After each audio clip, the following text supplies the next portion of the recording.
Hey guys, welcome back. This is part two. This is a continuation from yesterday. DeAndre and I, we covered a bunch of questions, various topics from maintenance care to prevention care to products. Today we're going to focus more on trichology. These are questions again from clients of mine who wanted to know more about internal health and hair and scalp health and how it relates to trichology. So today I'm going to do my best to, dive into those questions. I have a guest and friend here with me. She's going to help me through this. And today we're going to do more of just kind of a casual conversation like we've done yesterday, like a fireside chat. Maybe have a cup of tea and coffee and just really dive into these questions and expound a little bit. So thank you again for tuning in and hope you enjoy what you're going to see today. Bye. So, as discussed, my guest and friend Kathy, she's joining us today. I really appreciate your, presence here today, and I thank you for agreeing to do this with me. So we're going to do a little interview style today. Yesterday it was more so, you know, I guess talk show. I don't know if that makes sense, whatever, But today she's going to ask the questions, and I'm going to do my best at answering them. And feel free, to fill in and offer anything if you want. Okay. Well, thank you so much for inviting me here today. It is an honor to be the moderator for this conversation. Yeah. I get to lead with questions. Right. So thank you so much for that. There are some good questions here. So let's just dive right into them. And the topic, as he said, is trichology, which is dealing with the health of the hair and scalp. Correct? Right. Oh, so I do listen to him. Good. I'm so glad someone does. So let's start with this. What is the difference between alopecia, thinning, and diffuse hair loss? That's a good question. A little bit loaded too. Okay. So, starting with alopecia. Alopecia basically just describes hair loss. That's what it means. It means loss of hair, right? So, I feel like when most people talk about hair loss, it's alopecia. But there's many forms of alopecia. You have scarring alopecia and you have non-scarring alopecia. So I would say the most common form of alopecia that is discussed, two are very, very common forms. Mm-hmm. You have alopecia areata, which you have from severe to least severe. The least severe would be alopecia areata, which are all alopecia areata, but those are those circle patches that you see that are like smooth circle patches that you may see in sporadic form, but usually in a circle format. Then you have alopecia totalis, which means that all of the hair is lost on the scalp and face, right? Then you have like Mr. Clean, so to speak, right? Okay. Then you have alopecia universalis, which that means everything in the entire body. There's no hair present. So what is actually happening is an autoimmune disorder. The body is attacking itself and is choosing to select the hair follicle. So the immune system attacks the hair follicle system at the bulb region, which is in the base where everything starts, right? And it falls out. There's really no rhyme or reason to say what exactly is causing that form of hair loss.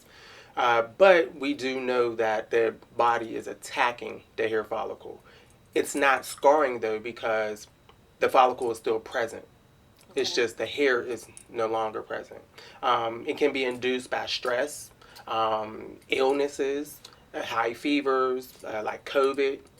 But it can return too without any treatment. So we really don't know why, but stress is a very, very key indicator to that form of hair loss. Then you have one of the next common form is genetic hair loss. So that is like when you see male pattern balding and female pattern balding. So it's that pattern of recession in the hairline and in the crown.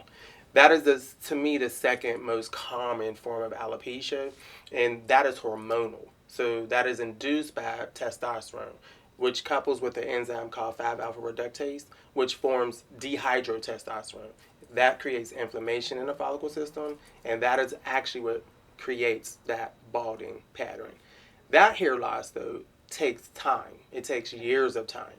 alopecia areata could be like it's seemingly overnight, but it begins and you can start to see something called a diffuse hair loss, right? Or diffuse alopecia areata, which was the second part of that question, to where it starts to thin out, in a diffuse pattern, so where like it may be in a certain section of the scalp or all over the scalp, and it'll start to thin out gradually to where the density will decrease, and then boom, hair loss, right? So where you're waking up with it on your pillow.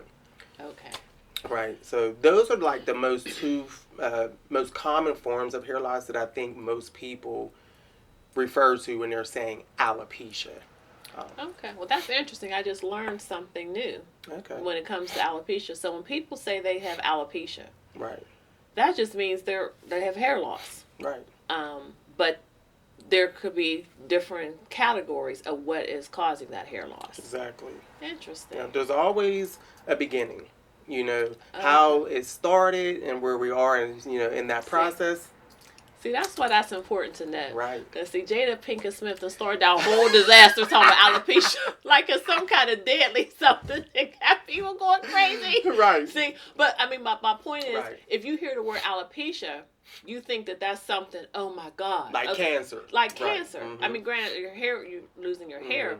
But you hear like it's its own disease in and of itself versus there's varying levels or categories to it or whatever. So that's good. That's good. So diffuse hair loss too, right? So with COVID or even with cancer, right? So with COVID, you're going to experience something called telogen effluvium, which basically is just a chronic shedding. Okay. That's it. It's just the hair is shedding at a chronic level. And it's seemingly again overnight.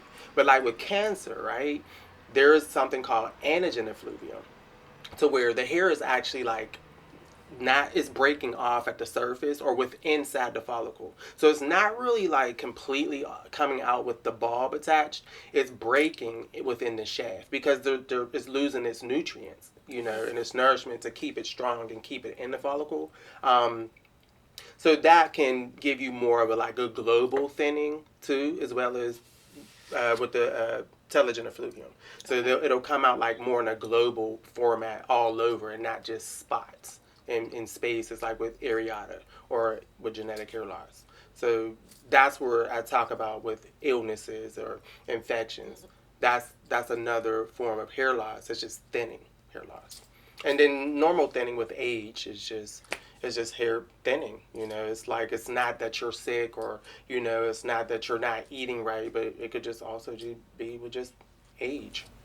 Yeah. So would you suggest to someone if they notice that their hair is falling out, right, that what's their next step? What should they do? One, I would definitely take inventory. Like when did I first notice this, right? What was going on in my life? Was I sick? Did I have COVID? Did I have a high fever? Am I anemic? So there are many different reasons, but I say take inventory, track back when you first noticed it, and then track how did that progress. Definitely, if you have, a healthcare, a practitioner, I would reach out to them just to express concern and get any advice that they may have, such a trichologist like myself, or your PCP. And just, explain to them, hey, this is what I'm noticing. This is when it started. They may ask some questions like, were you sick recently? Or did you start a new medication? Did you change your dosage in your medication? All of these are indicators that will explain why the hair may start to shed at a more, rapid rate than normal. So that's something I would say. That's very good information, especially that about alopecia, because people use that word like it's very... It's triggering. Yeah. And I think it's triggering because people don't know. Mm-hmm. So that's why it's very important that we learn just things related to our hair and scalp and learn proper terms and get understanding. Right. Let's see. I said there are some very good questions here. Well, since we started with trichology, let me ask you this question. What does trichology mean to you? And why was it important for you to take on the study of trichology?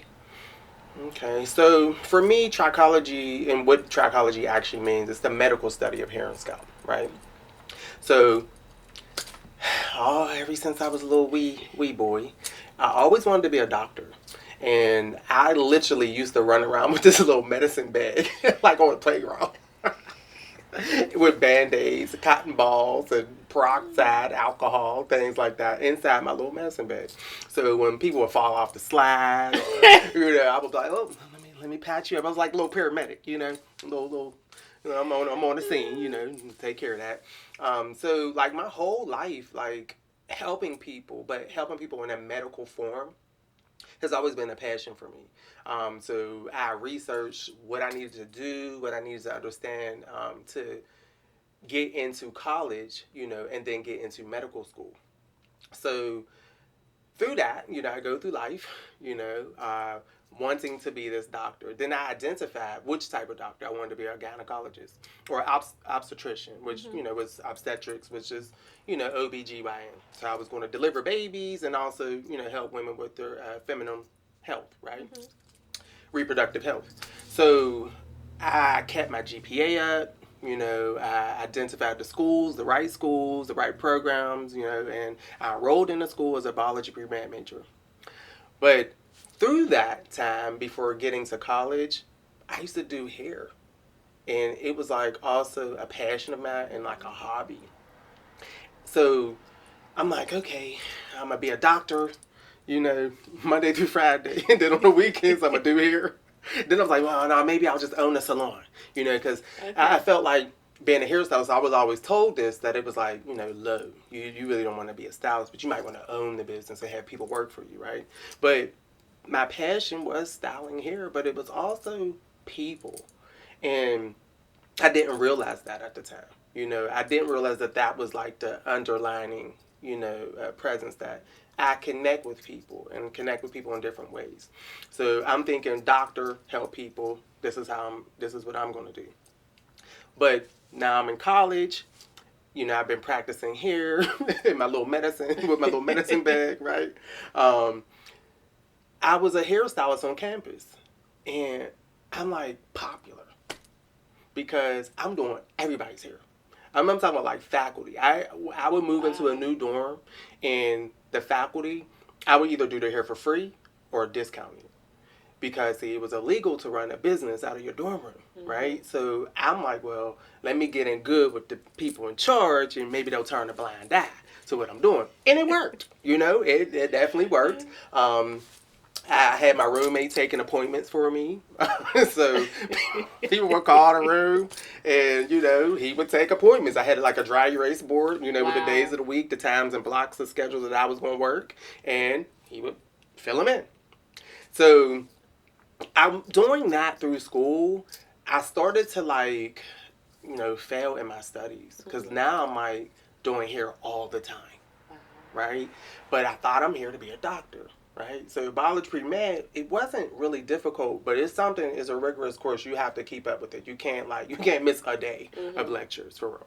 So as I'm starting to slip behind, I'm now finding people to do my work for me.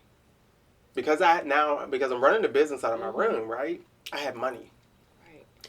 College students are broke. So, hey, I'll give you $50 to write this paper. I'll give you $50 for your notes and for you to do this exam. And they would take it. So I kept my grades up that way, but I'm still slipping in my studies. But over here, it's like I'm excelling in hair because it's like it's a passion for me and I'm good at it. So I'm doing like everybody's hair on campus, for real. If like you got your hair done, I did it. So I quickly identified like, should I be a doctor? Or should I leave school and go to beauty school to be a stylist? So, that decision was kind of made for me because I ended up failing out of my classes. I had one semester to make this up, and I decided, and I had a scholarship too. It was an academic scholarship, so I did earn my way, on this ride. I had a full scholarship, but I decided to let that go.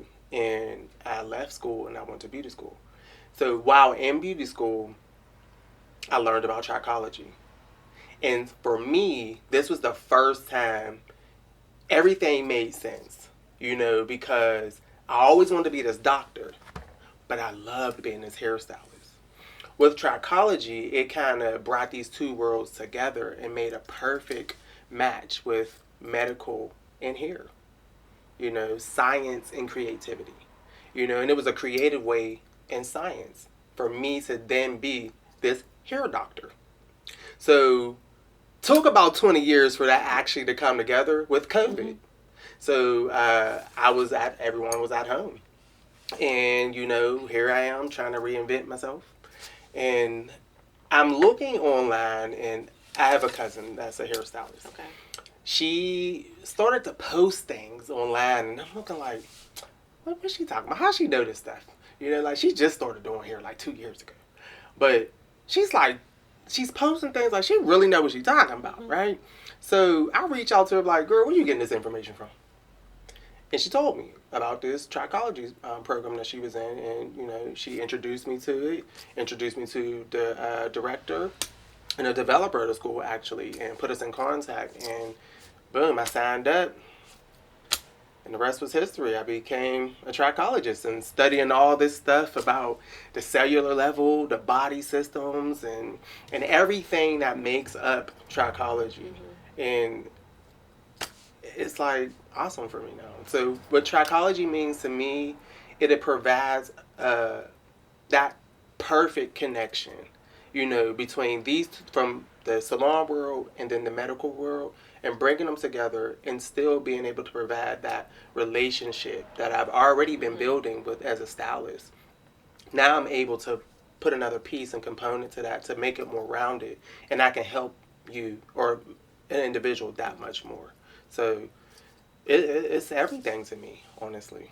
It definitely created a space and a different connection in relationships that I've already had. So it just built a stronger bond, I would say, in relationships for me. So it's really just like the next level for where you were going in your career and just in your life. It's just the next step. That was interesting. Very interesting.